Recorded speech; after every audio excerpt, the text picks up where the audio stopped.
قبض ایک ایسا مسئلہ ہے جو تقریباً ہر گھر میں کوئی نہ کوئی اس کا شکار ہے، اور قبض کے لیے بہت ساری دوائی کھائی جاتی ہیں۔ کیا اس کی کوئی ہوم ریمیڈی بھی ہے؟ کیا یہ ٹھیک ہو جاتی ہے یا ٹھیک نہیں ہوتی؟ اسی کے اوپر آج کی ویڈیو ہے، جس کے اوپر ہم مختصراً بات کریں گے لیکن اوتھینٹک بات کریں گے۔ بسم اللہ الرحمن الرحیم۔ السلام علیکم۔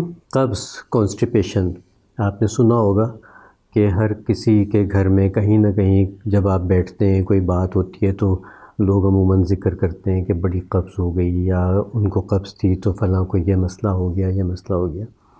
یاد رکھیے کہ قبض سننے میں یا دیکھنے میں یا بتانے میں ایک سادہ سا مسئلہ مانا جاتا ہے کہ اچھا قبض ہو گئی، کوئی بات نہیں، اسپغول کا چھلکا کھا لو، اسپغول کا چھلکا دودھ میں ڈال کے پی لو، قبض ٹھیک ہو جائے گی۔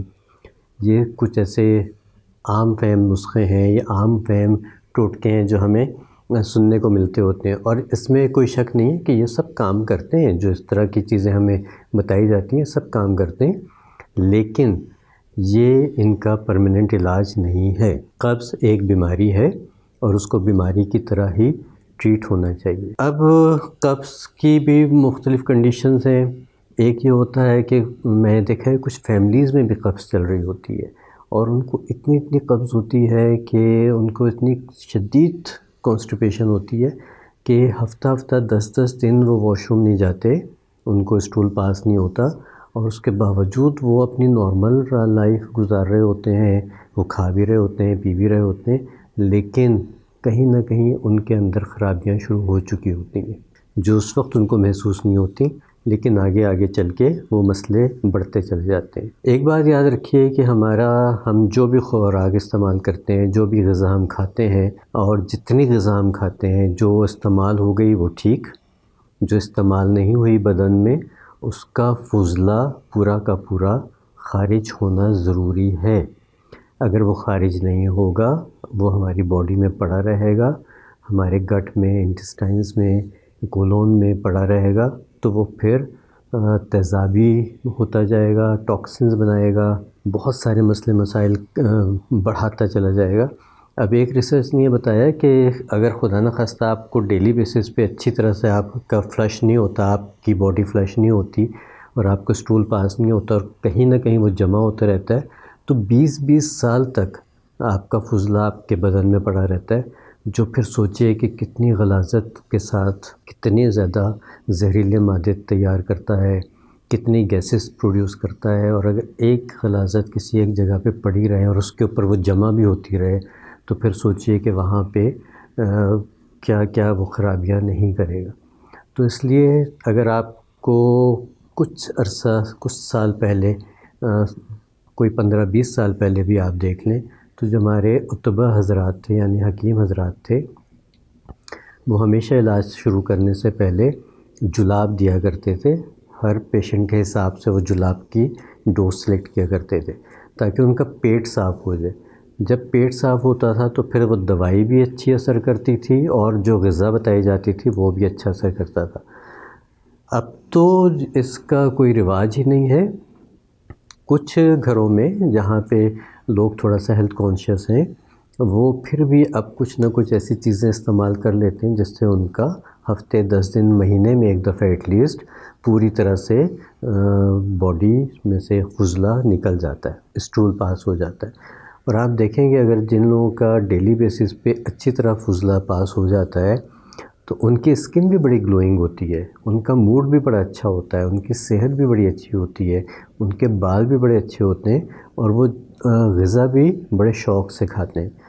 جن لوگوں کو قبض کی شکایت ہوتی ہے وہ چڑچڑے بھی ہوتے ہیں، ان کا کمپلیکشن بھی بڑا ارتی سا، جیسے مٹیالہ سا رہتا ہے، ویسا ہو جاتا ہے، ان کی نیند بھی ٹھیک نہیں ہوتی، ان میں بوجھل پن بھی رہتا ہے، سستی بھی رہتی ہے، چڑچڑا پن بھی رہتا ہے۔ تو یہ سب چیزیں آپ کے بدن کے ساتھ ساتھ مزاج میں بھی خرابی لے کے آتی ہیں۔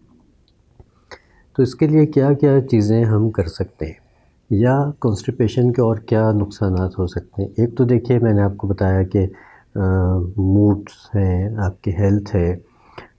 دوسری چیز یہ ہے کہ اگر کانسٹیپیشن مستقل رہے تو آپ کو پائلز یعنی کہ بواسیر کی شکایت ہو سکتی ہے، آپ کو فشرز کی شکایت ہو سکتی ہے، خدا نخواستہ آپ کو ہیمریجز ہو سکتے ہیں، ہیمرائڈز ہو سکتے ہیں۔ تو یہ سب وہ خطرناک ٹائپ کی بیماریاں ہیں جو ہمارے فضلے کے پیسیج میں یا ہمارے پخانہ نکلنے والی جگہ پہ یہ سارے مسئلے مسائل ہو سکتے ہیں، اور یہ بڑی ہی تکلیف دہ چیز ہوتی ہے۔ جن لوگوں کو یہ پرابلمز ہوتے ہیں وہ بیچارے نہ بیٹھ سکتے ہیں نہ لیٹ سکتے ہیں، کیونکہ ظاہر ہے آپ نے بیٹھنا بھی اسی پوزیشن پہ ہے، آپ نے لیٹنا ہے تب بھی اسی پوزیشن میں آپ کا ٹچ ہونا ہے۔ تو یہ ساری تکلیفیں بڑی شدید بھی ہو جاتی ہیں، اور کچھ جگہوں پہ بڑی مایوب سی بھی ان کو محسوس ہوتی ہیں، لوگ کٹنا شروع ہو جاتے ہیں گیدرنگ سے۔ تو یہ اس کو اتنا آسان نہیں لینا چاہیے، کانسٹیپیشن کو ضرور اس کو ٹریٹ کروانا چاہیے۔ میں سجیسٹ یہ کرتا ہوں کہ اس کے لیے ہوم ریمیڈیز ضرور تھوڑی بہت کر لیجئے، لیکن اس کا پراپر علاج کروانا چاہیے۔ اور اگر آپ کو لگے کہ چھوٹے بچوں میں اس کا مسئلہ شروع ہو گیا تو ان کو وہیں سے فوری طور پہ کسی اچھے طبیب کے پاس لے کے جائیے۔ ایک چیز میں نے یہ ایکسپیرینس کیا ہے، نو آفینس، کہ جو معدے کے امراض ہیں، قبض وغیرہ ٹائپ کی جو پرابلمز ہیں، اس کا علاج حکیم صاحبان کے پاس، ہماری حکمت کے پاس بہترین ہے بنسبت ایلوپیتھک ڈاکٹرز کے۔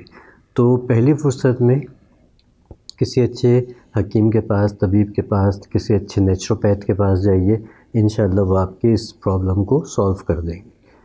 اب باقی ہم کیا کر سکتے ہیں، گھر میں رہ کے ہم کیا کر سکتے ہیں؟ دیکھیے، ایک تو یہ کہ فائبر انرچڈ فوڈ کا استعمال کیجیے جس میں فائبر بہت زیادہ ہو، سولیوبل بھی انسولیوبل بھی، یعنی دونوں طرح کا فائبر ہونا چاہیے۔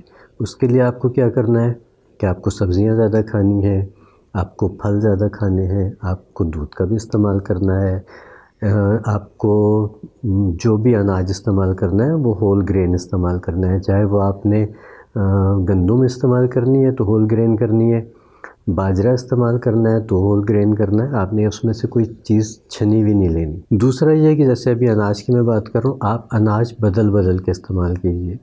گندم لیں، ہفتے میں 1-2 دفعہ باجرہ لیں، کبھی مکئی کی روٹی کھا لیجیے، کبھی جو کی کھا لیجیے، تو اناج کو بھی تبدیل کیجیے۔ اس سے بھی آپ کا جو قبض کی شکایت ہے اس کو ٹھیک ہونے میں کافی مدد مل سکتی ہے۔ اسپغول کا چھلکا اور دودھ ٹریڈیشنلی پیا جاتا ہے، رات کے ٹائم پہ پیا جاتا ہے، لیکن یہ سب وقتی چیزیں، علاج اس کا بہت ضروری ہے۔ ہاں، ایک چیز اور آپ کو بتاتا ہوں، یہ بھی بڑا آزمودہ سا نسخہ ہے، ہر کوئی استعمال کر سکتا ہے، لیکن ڈیپینڈ کرتا ہے، اگر کسی کو جلاب کے طور پہ اس کو لینا ہے تو بھی استعمال کر سکتے ہیں، اگر کسی کو بہت زیادہ کانسٹیپیشن ہے تو بھی استعمال کر سکتے ہیں۔ دونوں جگہ پہ یہ استعمال ہوتا ہے، بڑا سادہ سا نسخہ ہے، بڑا اچھا سا نسخہ ہے۔ اچھا، ایک تو یہ ہوتا ہے، کہا جاتا ہے کہ دودھ میں آپ روغن بادام ڈال کے پی سکتے ہیں، یا روغن ارنڈی یعنی کہ کیسٹر آئل ڈال کے پی سکتے ہیں۔ یہ جو میں آپ کو نسخہ بتا رہا ہوں، یہ اگر تو آپ نے ایز اے جلاب لینا ہے، مطلب آپ کا سسٹم ٹھیک ہے لیکن آپ چاہتے ہیں کہ بالکل اچھی طرح سے فلش ہو جائے، تو آپ نے چھٹی والے دن کرنا ہے، تاکہ 2-3-4 موشنز بھی اگر آپ کو آ جاتے ہیں تو کوئی پریشانی نہ ہو۔ جن لوگوں کو باقاعدہ پراپر قبض ہے وہ اس کو ایک دن چھوڑ کے ایک دن استعمال کر سکتے ہیں، تو آہستہ آہستہ ان کی قبض کی شکایت ٹھیک ہونا شروع ہو جائے گی۔